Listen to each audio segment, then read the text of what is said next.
were buried, but these seas are going up.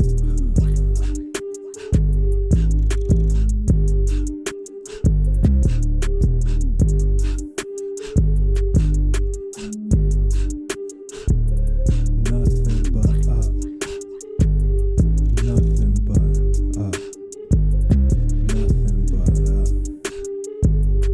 Nothing but up for me. Nothing but up.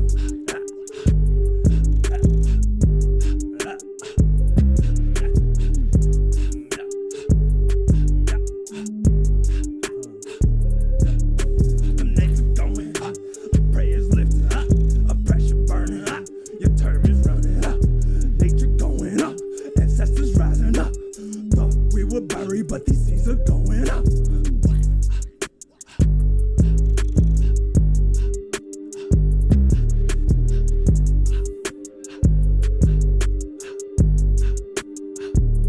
Nothing but up. Previously Nothing but up.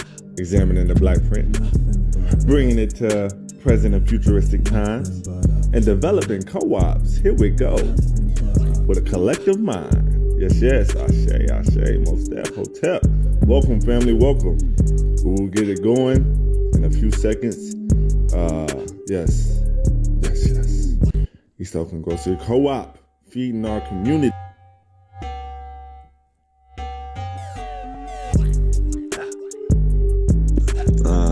Everyone is coming in right on time. Divine. Sister. Hey, Hey, fam. what's going on? How are you feeling? I'm doing great. The sun is coming out. The skies are blue. So another beautiful day. How are you? A long time no see. Divine, yeah, we missed you the past few weeks. Glad to have you back, girl. Thank you. Thank you. Yes. I'm now 26. So last time y'all saw me, I was a year older. It's good to be back. Man, glad to have you Hey. back. Anything new to share about the new the level 26? You know? Just feeling like it's definitely a new chapter and trying to ride this higher wavelength that I was celebrating last year. So excited. I'm grateful. I'm blessed. Well, Thank you. we're glad to celebrate it with you, Queen. Hey, thank you, fam. All about food co-ops in Harlem. So very resonant of what we're doing at the East Oakland Grocery Cooperative, and so super exciting stuff. Yeah, Harlem has a rich history, just throughout time, and we're going to be getting into that today. Right. So we're on page 35.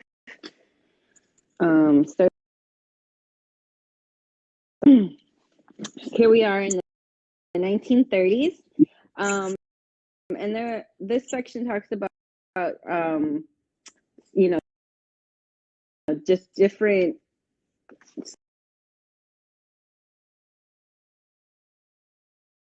Nemhart wasn't able to solidify specific information. Cooperative grocery store or the Problems Cooperative Association. So, excuse me. It started in the early 1940s, and here we go again with Mama Ella Baker, who was paving the way for cooperative.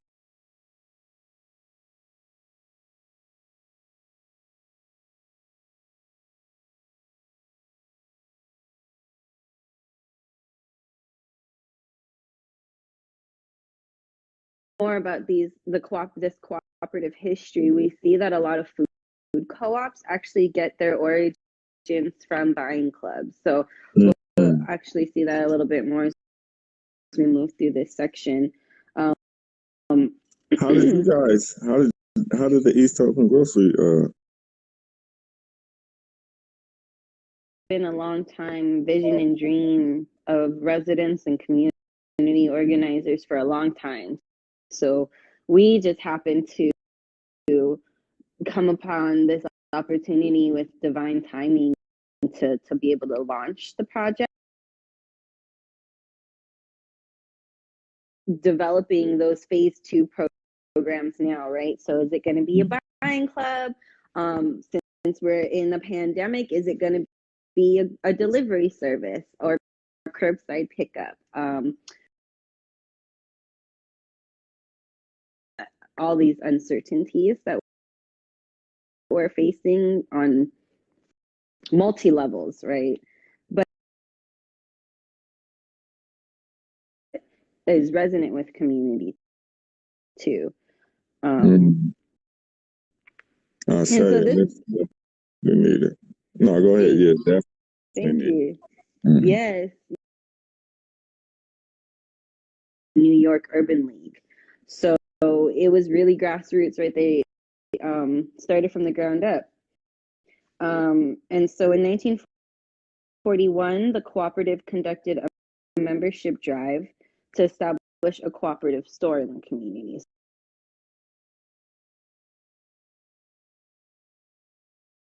Had that on the ground education for then folks to then buy in their membership to the cooperative.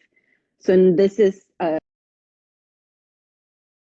we're focusing on becoming a worker cooperative first and foremost, and then exploring opportunities to bring these types of memberships and ownership opportunities to the community once we ground ourselves. Awesome. Was established by low salary workers who are paying for their shares mostly in installments of 25 cents per week. Weekly turnover was about 100. So there we go. $130 were in the 19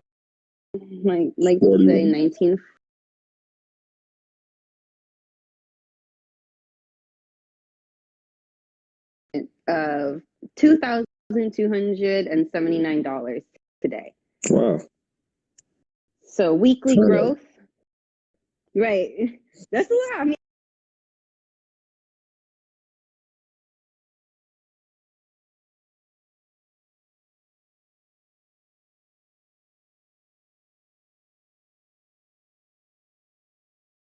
the community.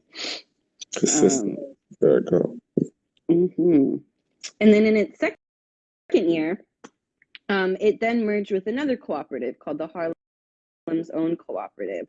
So now we're seeing these cooperative initiatives starting to come together.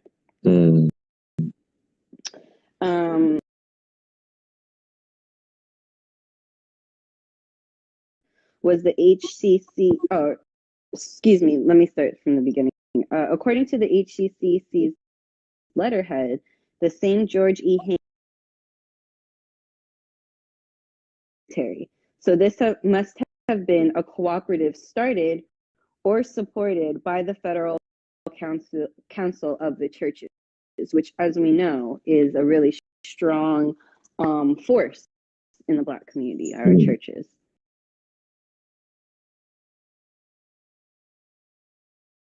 Page 136, Dr. Gordon Nemhart starts talking about Ella Baker's papers and some meeting minutes that she discovered around this. And she describes the milk distribution had been operating at a loss for more than 3 months, and labor costs were considered too high. So the board decided to reduce the labor costs, and this was a challenge that, as she wraps up this paragraph, resourced cooperatives.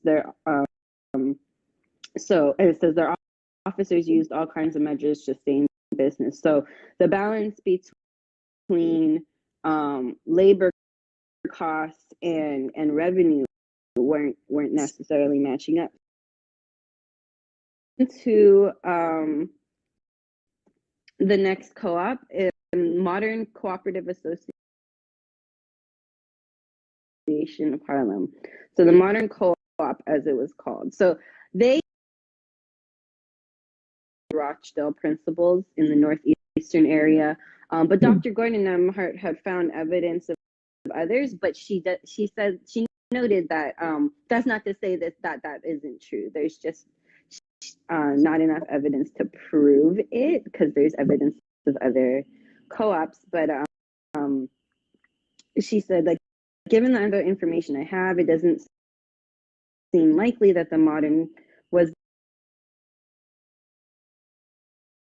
According to Baker, Modern Cooperative Association started in September 1940 as a buying club whose members were civil service employees. So again, we're seeing these food co-ops originating from buying clubs.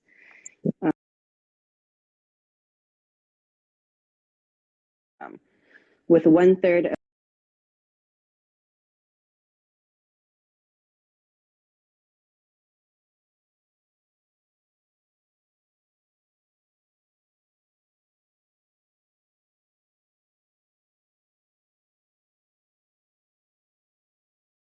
these membership shares. It realized a substantial profit, which allowed the buying club to open a co-op. So the buying club was so intended that the store bids fair to become an outstanding example of cooperative effort in the community. We got some comments in here.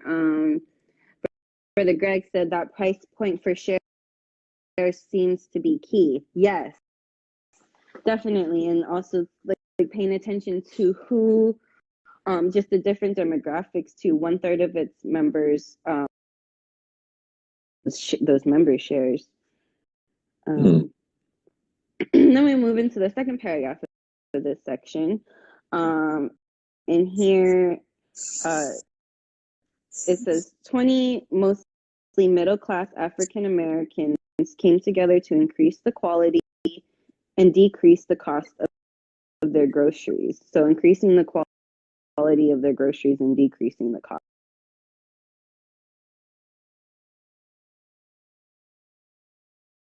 Through Eastern Cooperative Host Club. Each member put in $5. They operated out of a member's basement.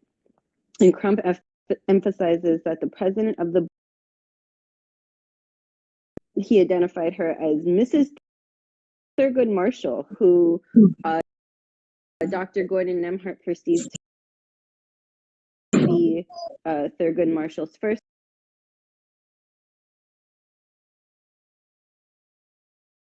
one of our leaders of the NAACP and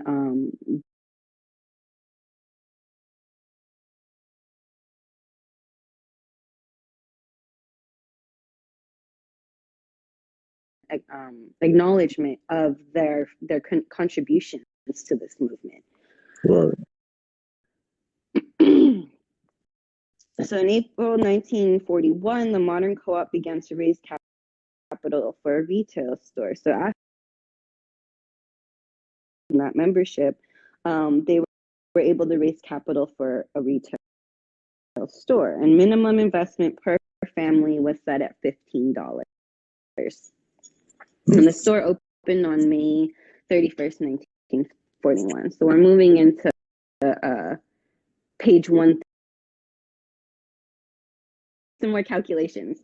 So it says by summer, average weekly revenues were about $300, and the enterprise was capitalized at $50,000. So let's see what $50,000 comes out to be in 1941. Okay, so that is, so y'all can see these numbers here, right? Right, $50,000 is worth that much today.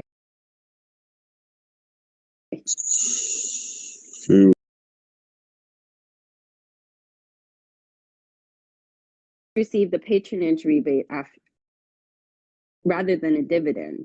So it was between 30 and 40% of the co-op's customers were non-members, which means that the store supplied the community, not just this membership base. So that's a pretty good amount. That's over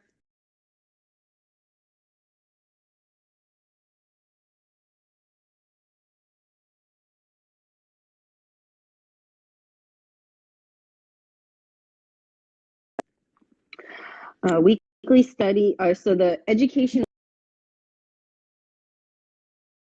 committees. So this is another example of the importance of economics in the development and maintenance of a cooperative. It's self education is just important as group education, especially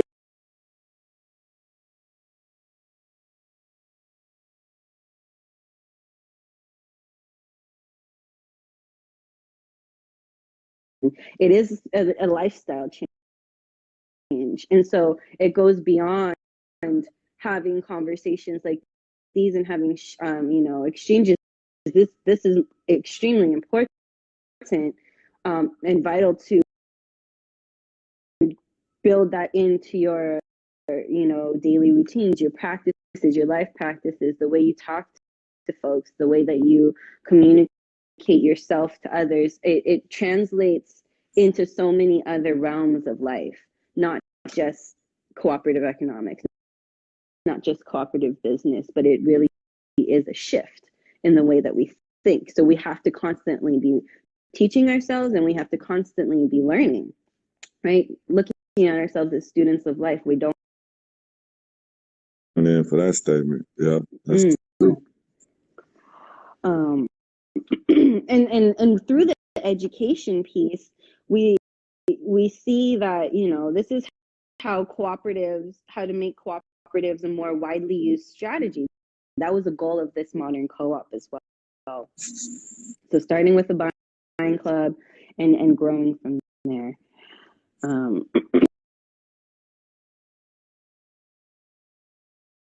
So again, here we're going to be looking at some pretty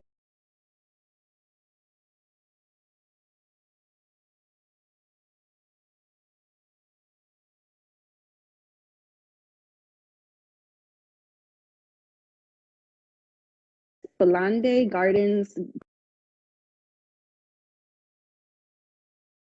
$5 by teenagers. So youth. Here we go with our youth going to the people, and they actually went door to door to sell these $5 shares for the co-op, which I think is really cool. Like we see these youth empowered.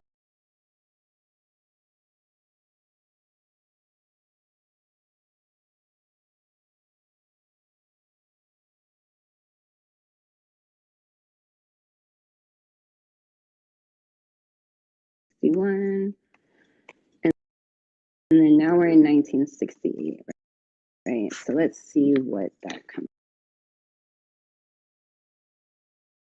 In 1968 is worth about $1.2 million today. Opened, right? That's pretty incredible.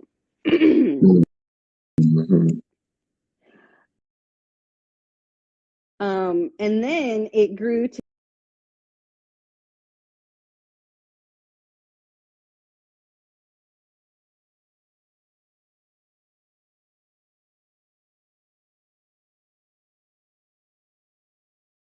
after the first year of sale.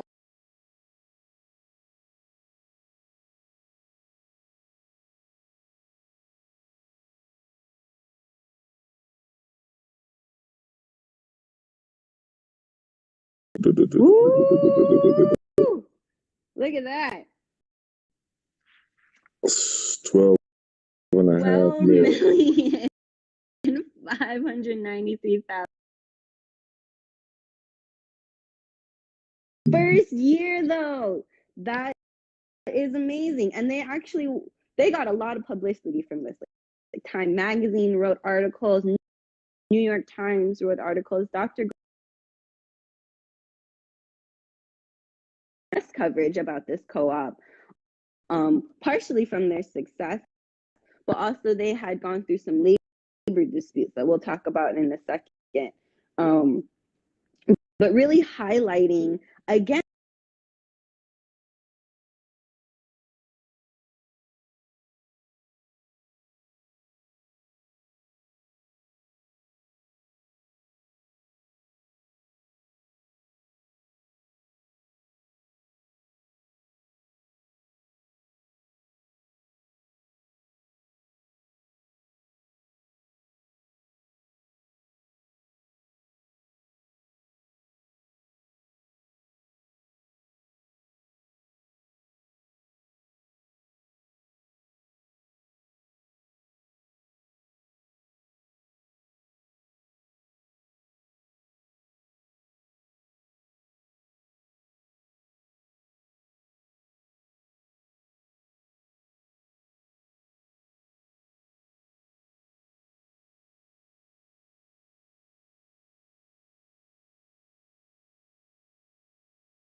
announced the plans to actually start setting up and developing other co-ops in low-income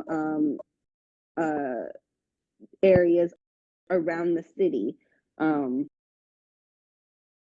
of the new stores would have been called the Head Start Food Cooperative. So we're seeing also like the visioning for scaling up, right? Just having this community grocery store wasn't the end game. This wasn't the end all be all. Like, we got our store and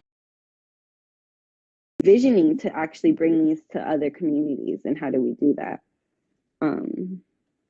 See, Brother Greg dropped a question in here. How many young folks do you know willing to sell shares in the deep? That's a great question. A lot of young people, in terms of East Oakland Grocery Co-op, have been expressing interest, and we're actually working with some youth groups who are rooted here in East Oakland.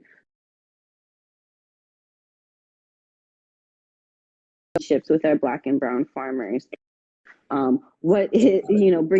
in the co-op 101 concept. So I think in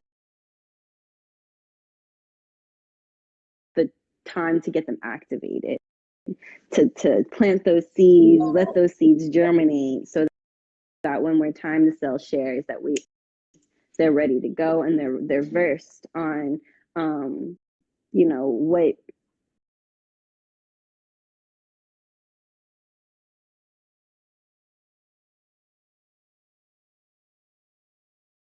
involved. Definitely hit our DMs and let us know. We want to make this an intergenerational process as much as possible. So just to finish up 137, it says in mid-1969 there was a labor strike, and suppliers refused to deliver food. So this is where we seeing the labor disputes and this nation of this cooperative. So the dispute was with the employees union about store management belonging to the union and how to handle layoffs when sales were low. The co-op argued that the manager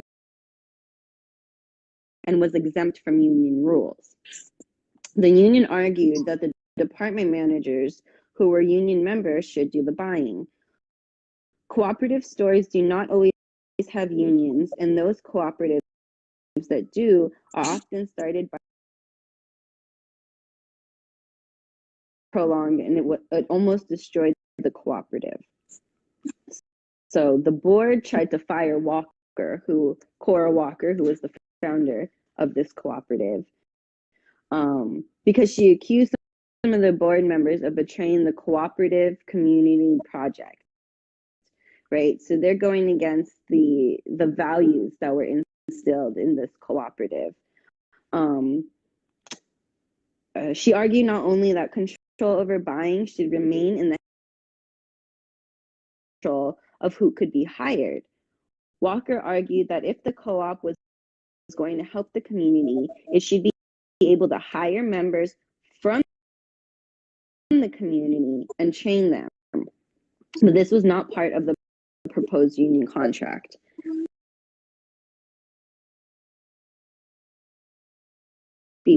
Several months later, these issues were settled. The labor dispute. This is a particular situation because, like Dr. Gordon Nemhart mentioned, cooperative stores don't usually have unions, but this cooperative kind of was formed out of a union. And because they don't want to be a part of this dispute. And after a few months after that, things were able to come to resolution. So I thought that was an interesting point because, like, you know, as we're going through the time,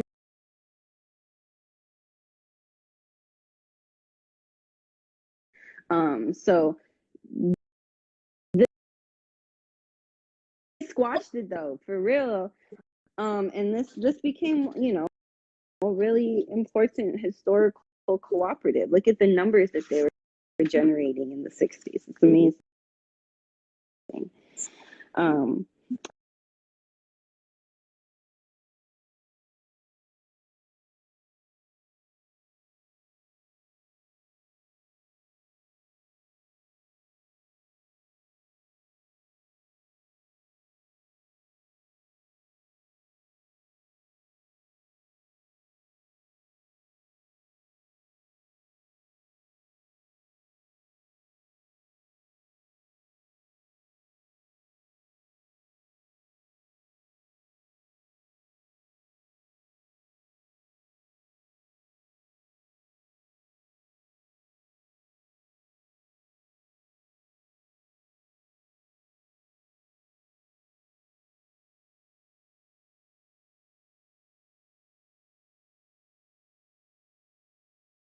It appears that the store continued to operate with lower revenues.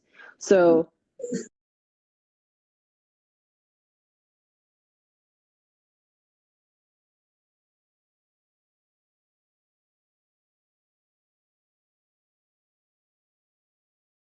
just yearning for more.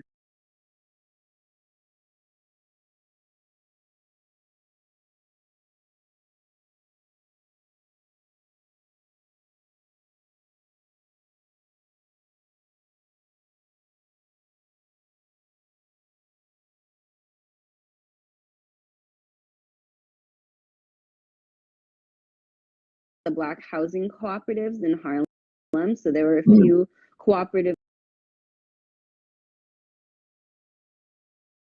Gordon Nemhart notes that there was significant cooperative activity among African Americans in New York from the late 20s through the 1940s and beyond. While many provided needed goals to their members at reasonable prices and often had an impact on their